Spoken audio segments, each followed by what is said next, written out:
Olá a todos, muito boa tarde, muito boa tarde. Em nome da Provetes, Laboratório Simões, dou as boas-vindas para que nós possamos, nessa hora, poder discutir aquilo que, sem sombra de dúvidas, é a maior casuística clínica da medicina veterinária. Raramente vai chegar um animal num consultório, numa clínica, no hospital, que não esteja passando, dentro de um quadro de entropia ou doença, por um processo ou inflamatório ou alérgico. E entender mais do que o processo inflamatório ou o processo alérgico é papel de nós, médicos veterinários, que preconizamos uma medicina clara e lúcida, saber modular a inflamação e alergia de uma forma clara, de uma forma objetiva e, mais do que tudo, de uma forma resolutiva. E essa é a proposta, e a gente inicia aqui a nossa mesa redonda, onde 3 tópicos serão abordados para que a gente tenha uma conclusão do que hoje a MVBE, que é a Medicina Veterinária Baseada em Evidências, preconiza como sendo o melhor para nós trabalharmos tanto o controle da inflamação quanto o controle da alergia. Gostaria que vocês recebessem, já aqui presente conosco, já alguma hora, os 2 pesquisadores que eu tive a oportunidade de convidar para estar compartilhando essa mesa redonda comigo. Meu nome é Matheus Cafuri, sou médico veterinário, pós-graduado em farmacologia pela Federal de Lavras, Minas Gerais, pós-graduado em biociências da saúde pela Fiocruz, no Rio, homeopata pela Universidade Federal de Viçosa e trabalho com clínica médica, com cirurgia experimental, com fisiofarmacologia e nutrição experimental. Convido para estar discutindo o tema comigo no dia de hoje, um dos maiores nomes, ao meu ver, em hepatologia, em inflamação, atualmente vice-diretor do Instituto Oswaldo Cruz, no Rio de Janeiro, médico veterinário, graduado pela Universidade Federal Fluminense, mestre pela Universidade de Santa Maria, doutor pelo Instituto Oswaldo Cruz, um dos grandes mestres também da minha formação profissional, o doutor Marcelo Alves Pinto, e juntamente com o doutor Anael Viana, biomédico pela Universidade Federal do Rio de Janeiro, doutorado pelo Laboratório de Comunicação Celular, pós-doc, com uma experiência vasta no segmento da imunologia, e com a experiência de ter passado no Albert Einstein Institute. Então, a gente está com uma mesa de peso para discutir de uma forma atípica, diferente do que normalmente a gente faz, muito focado só numa base ou outra, alergia e inflamação. Tenho um orgulho de dizer que vocês podem se considerar privilegiados de estar assistindo esse bate-papo que a gente se prontificou a fazer no dia de hoje. Presta aqui. Então, o tema da nossa mesa, modulação farmacológica da inflamação e alergia. Discutindo o uso da loratadina na medicina veterinária.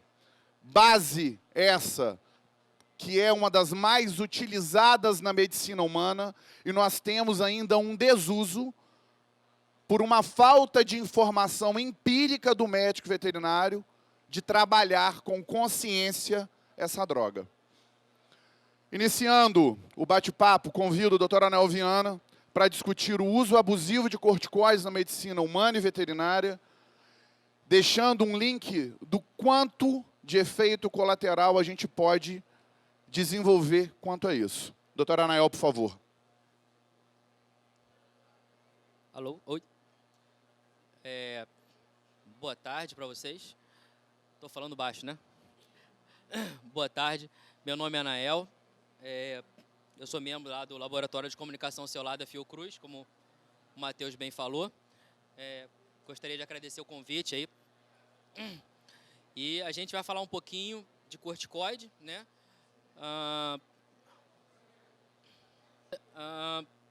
Para começar, eu achei bastante interessante a gente falar um pouquinho da história do corticoide. Por que falar da história do corticoide? Porque essa história vem lá de 1930 a 1940. E a gente continua com hábitos que são similares a daquela época. E usando drogas que também são daquela época, como a prednisolona, e vocês vão ver. Então, basicamente, falando um pouquinho da história dos corticoides, né? Não tem laser, né? O corticoide rendeu o prêmio Nobel para esses 3 pesquisadores, o Edward Kendall, o Tadeusz Richter e o Philip Henke.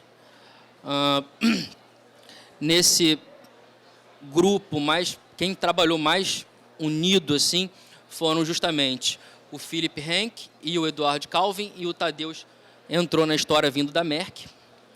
Então, a história mais ou menos conta que o Philip Henke, que era um reumatologista, ele começou a observar que os pacientes que tinham artrite reumatoide, eles tinham uma melhora muito grande, né, das dores, né, quando eles estavam em estado de icterícia.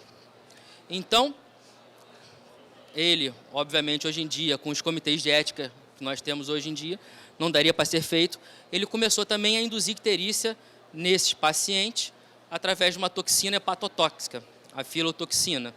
E com essa indução de icterícia, essas pessoas tinham um alívio muito grande das dores da artrite. Além disso, nesse meio tempo, ele já sabia também que as glândulas suprarrenais tinham algum tipo de papel nessa história, e que ele chamou de substância X, essa substância que saía da suprarrenal e atuava aliviando as dores. Então, ele se junta com Kendall em 1935, e o Kendall, ele era um químico, um fisiologista químico naquela época, que se chamava. E ele trabalhava muito com extração de extratos de tireoide. E depois ele passou a se interessar pela suprarrenal e começou a também fazer extração de extratos, né, da suprarrenal. Então, em 1940, ele acaba isolando 4 compostos: o composto A, o B, o E e o F. Ele, junto com o Henke, eles acreditavam que o composto A teria esses efeitos, né, que amenizassem a artrite reumatoide. Só que no teste não foi isso que aconteceu. Nesse meio tempo, começa a Guerra Mundial. E ao contrário de várias pesquisas que estavam em andamento na época, que foram interrompidas, a pesquisa de corticoide foi injetada uma verba do próprio governo e o estímulo para a participação de grandes empresas na área de farmacologia, como a Merck. E aí, a Merck colocou em torno de 14 milhões de dólares naquela época, que hoje deve ser bem mais do que isso, em termos de valor. E o Tadeusz Richter, também ganhador do Prêmio Nobel na mesma época, ele foi junto trabalhar para tentar fazer a extração e melhorar o método de extração das suprarrenais, que naquela época eram toneladas de material que eles tinham e conseguiam extrair poucas microgramas, que não dava para ser usado.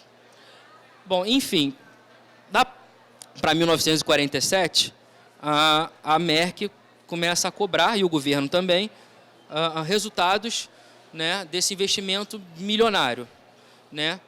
E aí, o Henke, que era o reumatologista e o chefe da cadeira de reumatologia, ele manda uma carta para a Merck, falando que tinha um potencial uso, e a Merck manda 5 gramas desse substância que eles chamaram de E.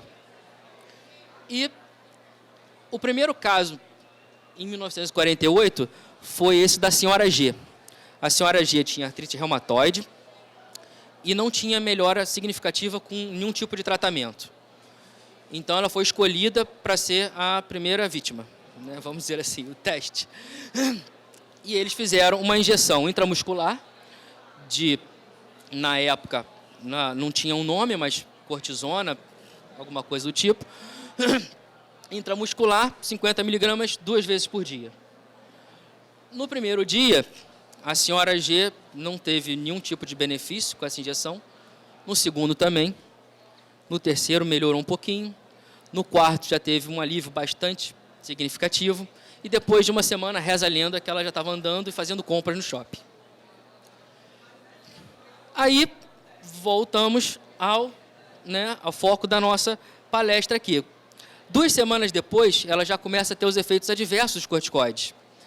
Então, acaba com ela tendo humor irregular, períodos de depressão, euforia, psicose e, em alguns momentos, levando até a sua transferência para uma enfermaria psiquiátrica trancada. Então, a gente sabe que desde 1948, os efeitos dos corticoides já são descritos e a gente continua usando. Aqui foi o artigo que ele publicou em 1949, né? E é interessante a história que virou um boom, né? O corticoide gerado virou um boom, todo mundo procurava, todo mundo comprava no mercado negro corticoide, como se fosse fazer efeito alguma coisa, né? Mas enfim, aí esse foi o artigo que eles publicaram. As moléculas que foram descritas na época, né, o cortisol, mais tarde, por volta de 57, 54, 55, a prednisona e a metilprednisona, e 57, a dexametasona, sendo que ela foi patenteada em 57, com liberação para uso em 61. Então, a gente tem aí algo em torno de 60 anos disso, né? Depois disso, foram vendo que existiam os efeitos adversos e foram procurando novas formas, novas moléculas para se usar como corticoide.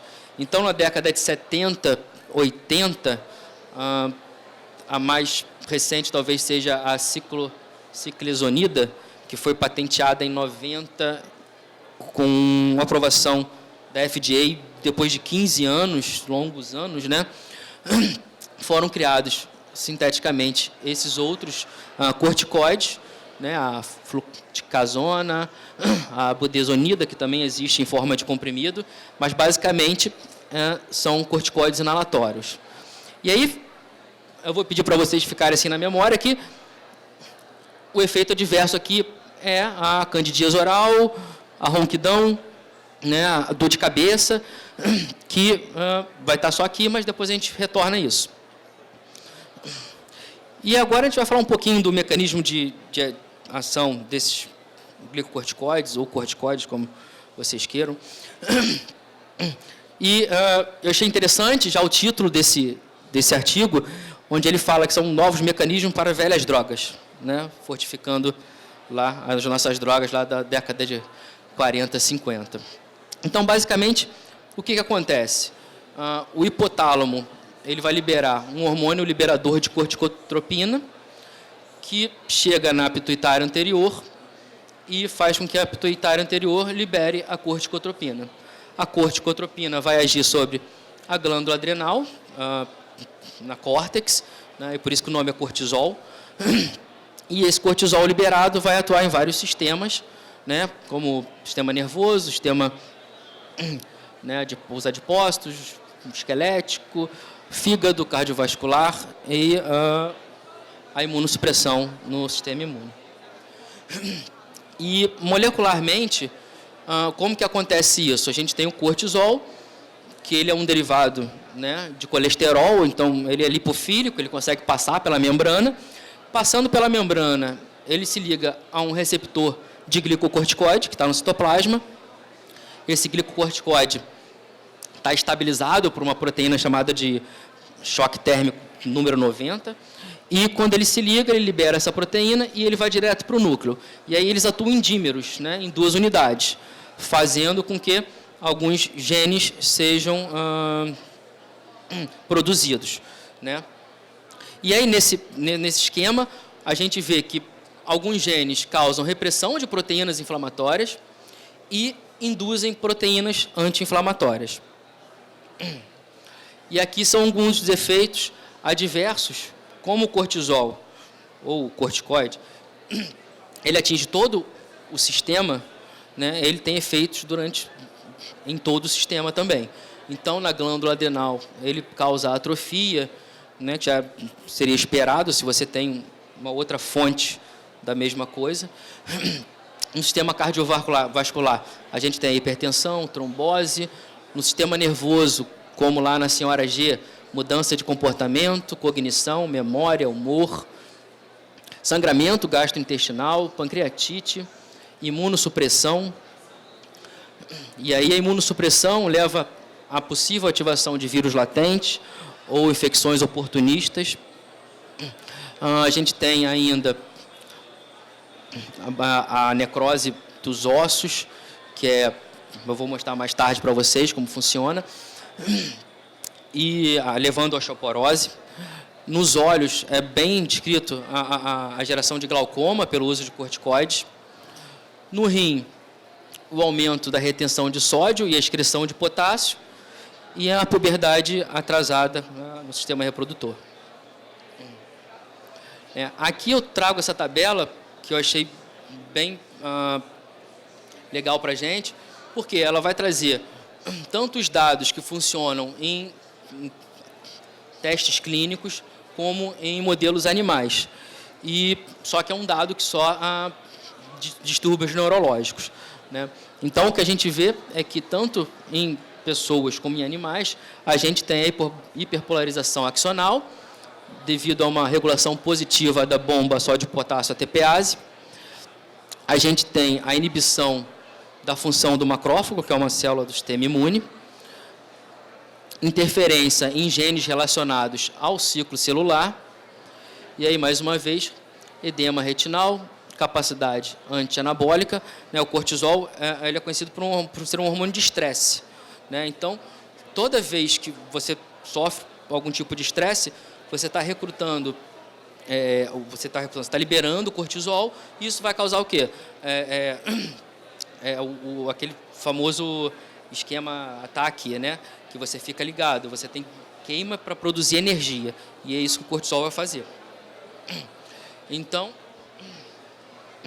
agora a gente vai ver um pouquinho de como está isso no mundo.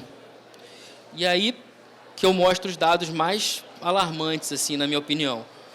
Esse aqui é um site que ele faz o ranqueamento das drogas que são usadas nos Estados Unidos, né? Então, ele faz o top 300 de drogas em termos de prescrição. Então, a gente tem aqui a fluticasona sendo prescrita quase 30 milhões de vezes nos Estados Unidos em 2016. E a prednisolona, que é aquele nosso corticoide lá antiguinho, sendo prescrito ainda hoje 23 milhões de vezes. Ou seja, a gente tem aqui um excesso de prescrição de corticoide. E esse dado agora é a prevalência na população, né, americana, onde mostra que em torno de 2,5 milhões de pessoas, ali no período entre 2005 e 2007, tomaram corticoides.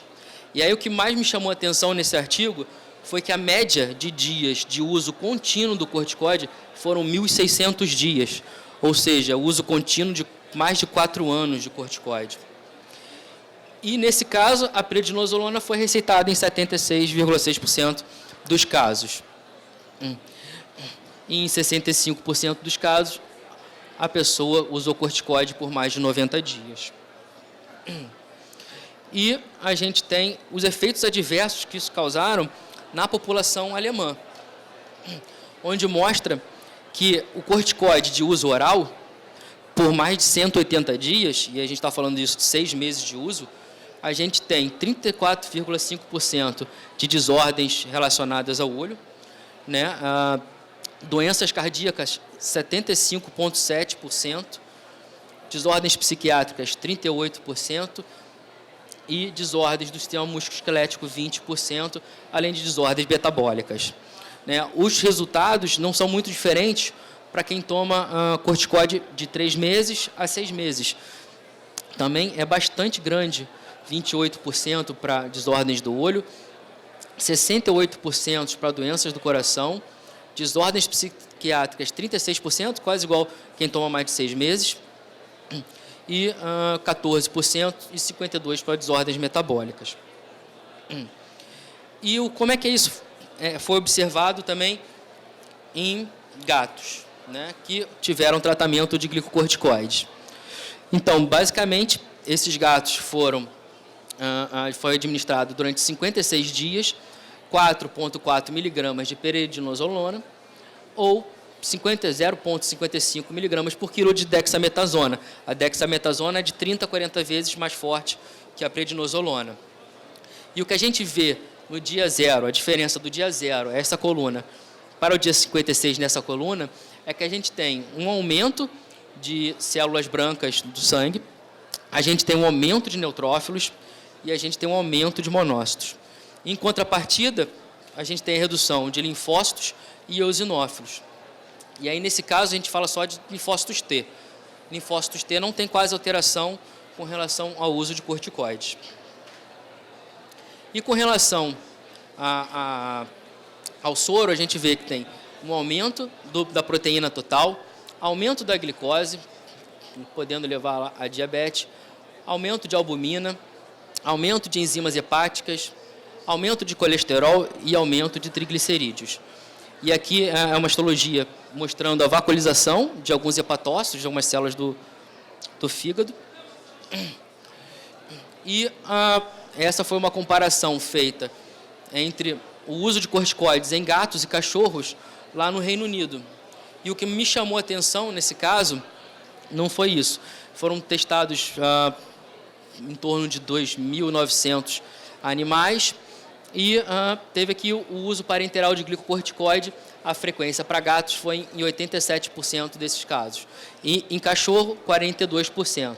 Já o glicocorticoide oral, a gente tem 10% em gatos e 50% em cachorros. E aí o que vem me chamando mais atenção ainda é isso aqui. Quando você pergunta se a dose parenteral tem um nível recomendado para a espécie, em 91% dos casos em gatos, ela está superior ao recomendado. Em cachorro, em 70% dos casos, está maior do que o recomendado. E a mesma coisa acontece com a dose oral. A gente tem 32% e 51% para cachorro de dose elevada, mais do que o recomendado.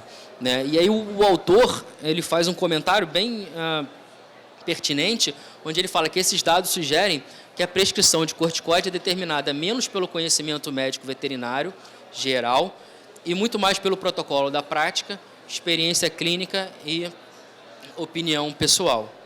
Né? E as orientações formais baseadas em evidências sobre o uso terapêutico de glicocorticoides sistêmicos na prática clínica podem melhorar os resultados clínicos e minimizar os efeitos colaterais relacionados aos medicamentos. Ou seja, aquela famosa medicina baseada em evidências. Né? E aqui eu separei esse artigo, que não é em cachorro, não é em gato, mas é um artigo com um ratinho, né? E esse ratinho ele teve uso contínuo de 66 semanas de metilprednisolona. E eles fizeram uma tomografia computadorizada do fêmur desse ratinho, e aí a gente pode ver aqui em cima o controle, o ratinho que não teve prednisolona, e aqui o ratinho que teve prednisolona. Então, assim, a deposição da matriz óssea ali está muito prejudicada, né? Mostrando que existe realmente uma osteoporose desencadeada pelo uso de glicocorticoide. E, por fim, essa revisão é uma revisão bastante completa, e onde ele mostra os efeitos adversos, eu acho que de forma melhor do que o que eu mostrei no início dos slides. E ele conclui que corticoides já têm seu lugar estabelecido no tratamento de numerosas doenças. É meio que ele dá a entender que o corticoide é um mal necessário em alguns casos. Os efeitos adversos devem ser levados em consideração e um protocolo de tratamento da terapia deve ser definido desde o início. Deve ser levado em consideração a interrupção do tratamento ou adição de novas drogas em caso de não remissão da doença. E os corticoides, ele deixa bem claro isso, que os corticoides, aí eu vou pular uma, melhoram somente os sintomas da doença, mas não tratam a doença. Então, ele defende que tenha também o tratamento da doença tá ali subjacente, né? Em situações de emergência, os corticoides de ação prolongada mais potente, com rápido início da ação, como a dexametasona, são desejáveis, né? E para um uso a longo prazo, certos corticoides de ação intermediária são preferíveis. E aí a gente toca num assunto que eu acho que pouca gente faz, que é a redução, o que chamam de desmame do corticoide, né? Que aí ele te dá um protocolo de redução do corticoide semanalmente, ou de um protocolo de terapia alternada.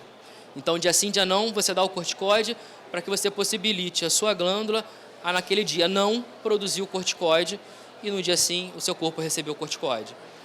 E, assim, o que a gente vê no panorama geral é que, realmente, em alguns momentos você tem que usar o corticoide.